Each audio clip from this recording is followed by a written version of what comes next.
Hello everybody and welcome back to Armchair Bikers TV. My name is Zach, aka The Bearded Stick, and today we got to talk about something, guys. Now, a couple weeks ago, Cardo announced their Beyond Series helmets. Now, supposedly this helmet is on the leading edge of innovation. Features like integrated communication, an active brake light, helmet health bar, and an integrated user interface system that lights up in your face. I don't know, guys. Tons of stuff to cover with this helmet. And we're going to go all over that today. But as an active user of the Cardo Pack Talk Edge, and we're big supporters of Cardo on this channel, I just want to take a look at all the features that Cardo is slapping on this helmet and just ask, is this practical innovation or is it just a bunch of gimmicks and Cardo trying to reinvent the wheel with a motorcycle helmet? All that and more coming up next.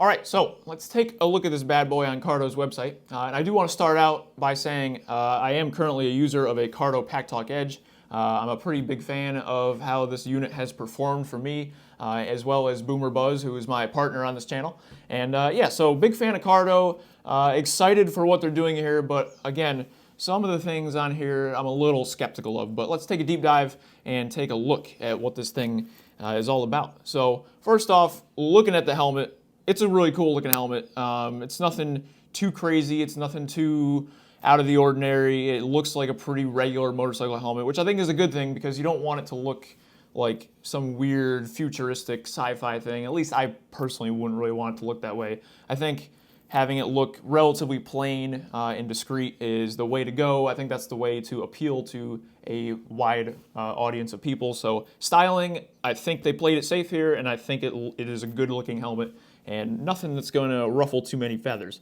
Now, as far as our first set of features, depending on which model you get, they vary a little bit in features. So as far as the shell structure, both models will be available in 4 different shell sizes, depending on what size helmet you purchase. But the construction is the main difference. So the GT, which is the cheaper model, gets a fiberglass shell, and the GTS gets a carbon fiber shell. So that's pretty cool. That they're offering a carbon fiber shell. Both helmets feature 5-section multi-density EPS foam, so that is pretty standard stuff. Both helmets share the same ECE and DOT safety standards, so that is great to see. This helmet here, this is just a basic Bell helmet that I've been using for a little bit, and this has the same DOT and ECE standard safety certifications on there, so yeah, great to see that they have that.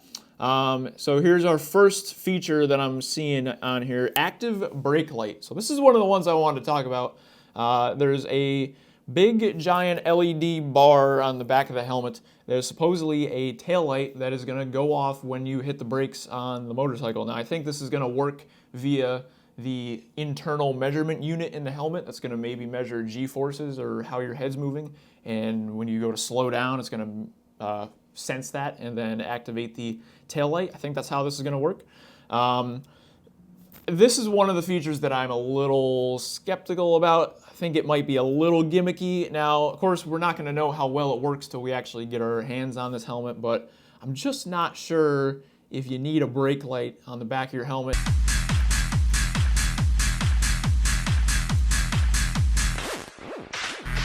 But now, don't get me wrong, I totally understand the concept here. A light on the back of your helmet is going to be very visible. It's very high up. Your head is obviously the highest point on the motorcycle. So that all makes sense.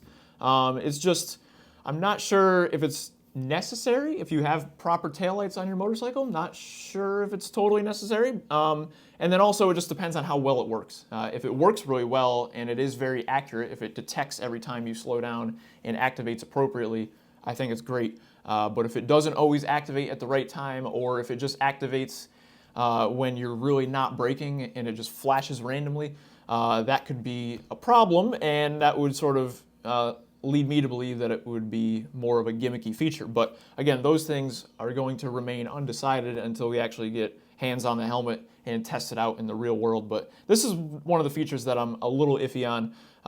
And again, this is just my opinion. The whole point of this video really is just to open up a conversation about these types of helmets that have all these integrated features, whether or not you think it's practical or not. So I'm just sharing my opinions.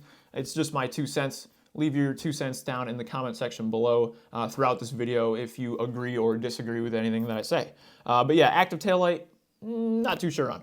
So another feature which is part of PackTalk Pro, Cardo's PackTalk Pro technology, is Cardo's crash detection system. So it's a 3-part system. It's got sensors in the helmet itself. It connects with the Cardo app and the Cardo cloud, which is Cardo's little database that I think the app communicates with.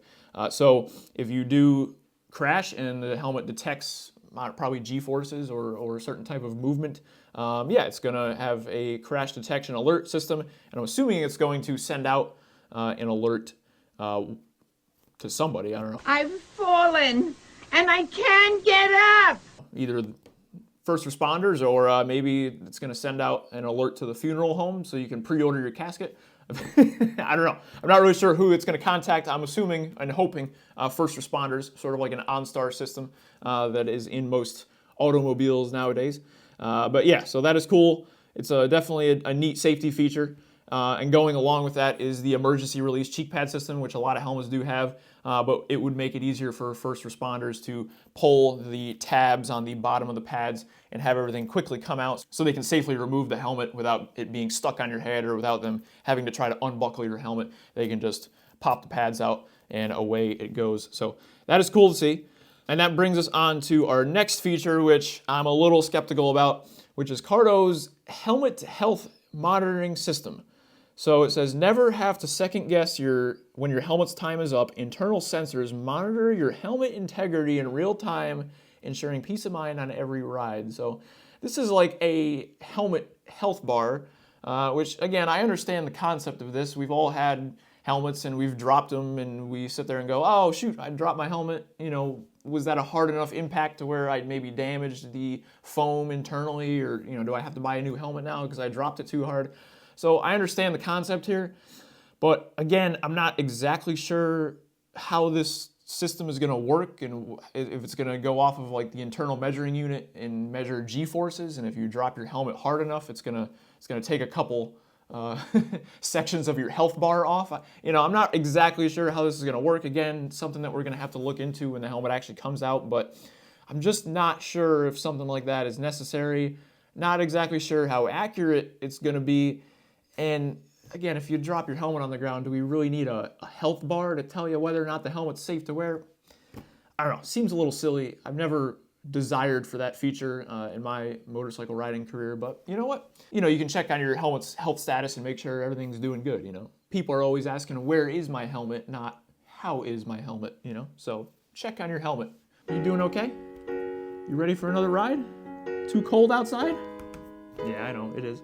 All right, so some more practical features on this helmet are the ventilation. So ventilation looks great. They have a 3-position ram air top vent, a 3-position active front vent for defogging and face ventilation, and then an exhaust vent which is integrated into the brake light.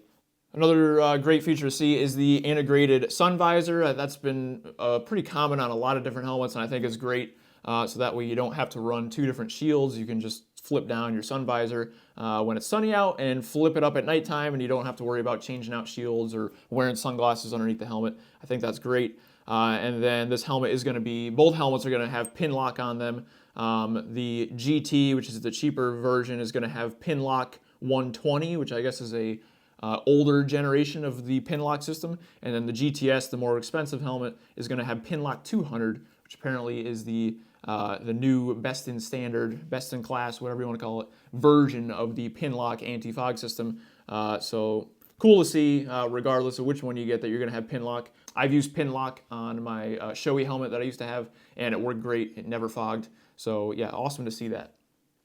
And I think I mentioned this before, but 4 shell sizes and 6 helmet sizes, right? So extra small is going to have its own shell size. When you jump up to a small or medium, that is going to have its own shell size. And then large is going to have its own shell size, and XL to double XL is going to have its own shell size. So that is really great because that is just going to make these helmets very light for the smaller sizes. They're going to fit way better. They're not going to be big and bulky. You're not going to look like a bobblehead if you're wearing a small size. Because some other helmet companies might only have 2 or 3 shell sizes, and if you're on the smaller end of the spectrum, it makes it sort of weird and sort of unproportionate to your body size. So the fact that they do offer the 4 different shell sizes, that's fantastic. Really love to see that. Now, because this helmet is going to have integrated Bluetooth communication, it's going to have integrated buttons all on the helmet, and they are supposedly going to be designed to be very easy to use with a pair of motorcycle gloves.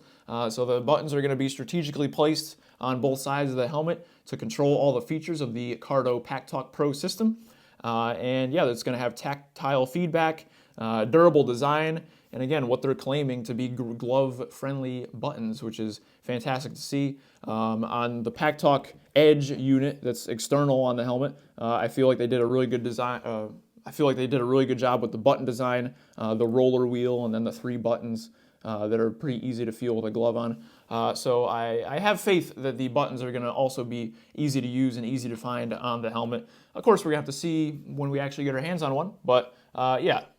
Excited to see what they do there. Now, as far as the sound goes, this is going to have Cardo's 53mm speakers, supposedly custom built and designed for this Beyond helmet to give you the most premium audio experience that is available from Cardo.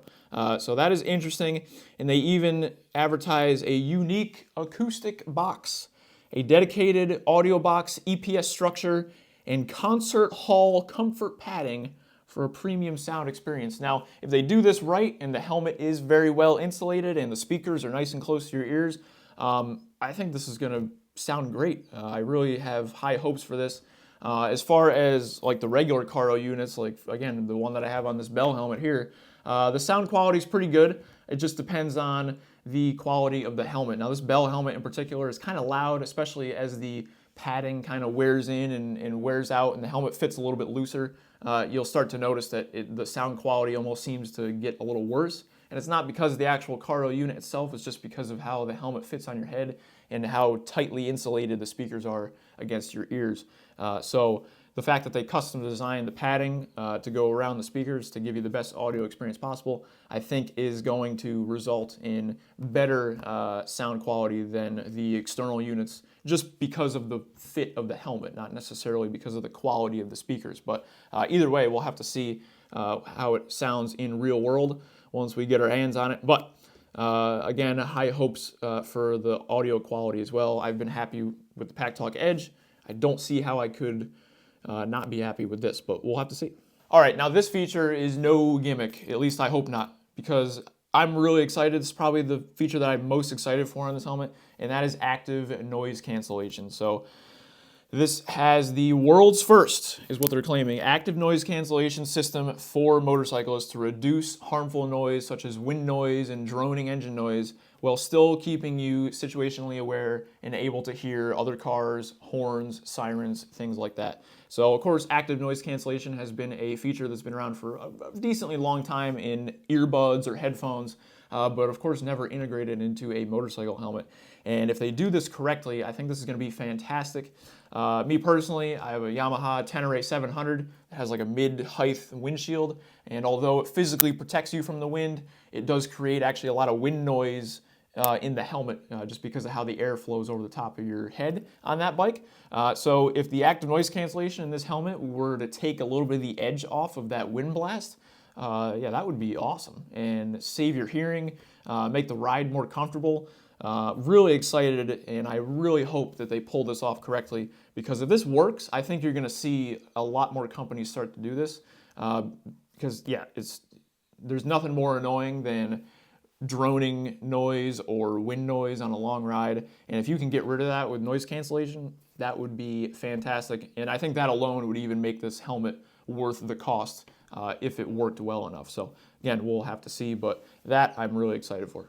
So other things, they have PackTalk Pro technology integrated in this helmet, as I said before. So it's going to feature 2nd generation DMC, which is the dynamic mesh communication from Cardo, natural voice technology, open Bluetooth intercom, so you can talk with other Bluetooth systems if they're not Cardo, live intercom, music streaming, of course, FM radio, And then they're boasting Mesh Boost technology, which is going to allow you to connect up to 31 riders on that mesh intercom system, public mesh, and then remote grouping. So seems like it's going to be all the features that you love about, you know, systems like this, but with a few more added features to make it that much more practical. And then they're even saying a 1.2 mile range on this. Now, I did see a little exploded view of this helmet at one of the recent motorcycle shows that they unveiled motorcycles and helmets at. And supposedly at like the top part of the helmet, they have a little like antenna that's like underneath the top section of the helmet. It's going to give this helmet that much more range. I hope that is true. I hope you're going to be able to talk to people 1.2 miles away. What's your 20? About 16 miles this side of Mississippi. Whoa, hold it. I just passed another Kodiak with a Kodak. This place is crawling with bears. Where the hell are you? With this particular Cardo Pack Talk Edge, we haven't really experienced a true 1.2 mile range. You can sort of get decently far away from each other, but if there's any sort of terrain or any sort of thing blocking the two riders from each other, they start to get a little staticky and fuzzy. So if this helmet with the integrated antenna is able to bump the range up to a true 1.2 mile range, I think that would be awesome. But again, something we're gonna have to test in real world. But yeah, excited for that. Now, this helmet does have a detachable battery, so you don't have to carry your helmet in with you and plug it into the wall. You can just pop the battery off the back of the helmet and charge it. Now, there is a difference between the GT and the GTS. The GT only has a 1,000 milliamp hour battery that is still detachable but not wirelessly charged, where the GTS has a 2,000 milliamp hour battery. And not only is it detachable, but you can charge it wirelessly as well. So that's cool to see. And this helmet is serviceable. So you can take out the components. You can actually replace the speakers. You can replace some of the wiring, the microphone, things like that. So if something breaks, you don't have to trash the whole helmet. You can actually take out some of the key components that make up this helmet and replace them if they break or start to become defective. And that leads right into our next thing, where this helmet comes with a 5-year warranty. Yeah, backed up by Cardo for 5 years, which that's awesome, because if, again, there's a lot of features of this helmet, but if any of them fail, they're gonna cover you and you can replace it. You don't have to just trash the helmet immediately. But yeah, the 5-year warranty, great to see. So a lot of great to see features on this helmet. This one, again, I'm not so sure about. This is a front LED user interface status indicator. So supposedly this is kind of going to act almost like a heads-up display. It's going to have like a LED line that lights up in your peripheral, and it's somehow going to feed information to you. I believe if you have like your directions synced up to this helmet, I think like if you have to take a left-hand turn, it's going to like blink on the left-hand side to let you know you have to take a left-hand turn or something like that. I don't know. I haven't looked too closely into exactly the specifics on how that's going to work, and I'm not really sure if the specifics are even available yet on how that's going to work. But again, the LED light kind of being in your peripheral, I'm just not sure how effective it's going to be. I'm not sure if it's going to be either not visible enough or too visible. It could be a distraction while you're riding to have the lights lighting up underneath your eyes. Just not sure how this one's going to work. And again, don't really know if it's necessary. We have enough stuff on our bikes. We have phones on our bikes. We have TFT display on our bikes with directions on them. There's all sorts of ways we can get our information to our eyeballs. And I'm just not sure if we need lights inside of our helmet blinking at us to try to tell us where to go or to give us updates. You know, it sounds cool in premise. Sort of makes you feel like Iron Man or Master Chief from Halo. And you know what? If they pull it off and it works really well, maybe I'll eat these words and maybe it'll be awesome. Maybe I'll love it.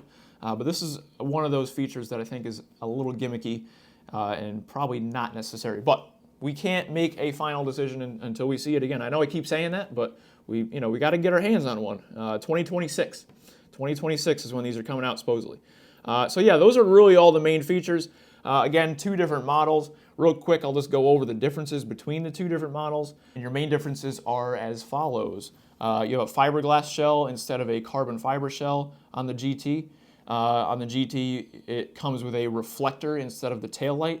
The active noise cancellation, it does not come standard on the GT. That is only available on the GTS. Although, if you buy the GT and want to upgrade to active noise cancellation later, you can do that. It is wired up for it. pin lock system on the helmets. The GT has the older generation pin lock 120 XLT system, and the GTS has the pin lock 200 system. And basically all that means is that supposedly the pin lock 200 is a more effective version of the anti-fog pin lock system. Not sure exactly how much of a difference that's going to make in real world, but there is an upgraded pin lock system on the more expensive version, so that is worth something. On the GT, there is no user interface, so you're going to miss out on that feature. And then for the battery, as I stated before, you get the 1,000 milliamp hour battery that is still detachable on the GT, but on the GTS you get the 2,000 milliamp hour battery that is not only detachable but has wireless charging capability. And then finally the price. Supposedly, according to a Cycle World article that I read, the price of the GT is going to be $949 US, and the GTS is going to be $1,199 US. Holy crap! That's a lot of money for a helmet. I think this old trusty Bell helmet here that does have the same safety ratings as far as the ECE and the DOT, as well as this has MIPS. This was like $200. So to go from this to $1,200, boy, it better be a nice helmet. Let me tell you what. I'm not sure, but overall, in conclusion, I'm excited for the noise cancellation, the buttons, the speaker housing, the PackTalk Pro technology, the 5-year warranty. I think all that's great. Features that I think might have a little bit of a gimmicky effect to them are going to be the helmet health bar, the brake light, and the user interface. Just not sure about those. Going to have to test those out myself to really make a final decision. But let me know in the comment section below, guys. This is just my thoughts, opinions, and just off-the-cuff comments after reading it about these helmets. And yeah, let me know, do you agree with me? Do you think the features that I mentioned are practical? Do you think they're gimmicky? Yeah, let me know down in the comment section below. Again, the whole point of this video is just to create a conversation, get your thoughts and opinions on it. I like to share and express mine. But yeah, other than that, guys, thank you so much for watching. Again, like, subscribe, share this video, leave a comment, and we will see you in the next one. Peace.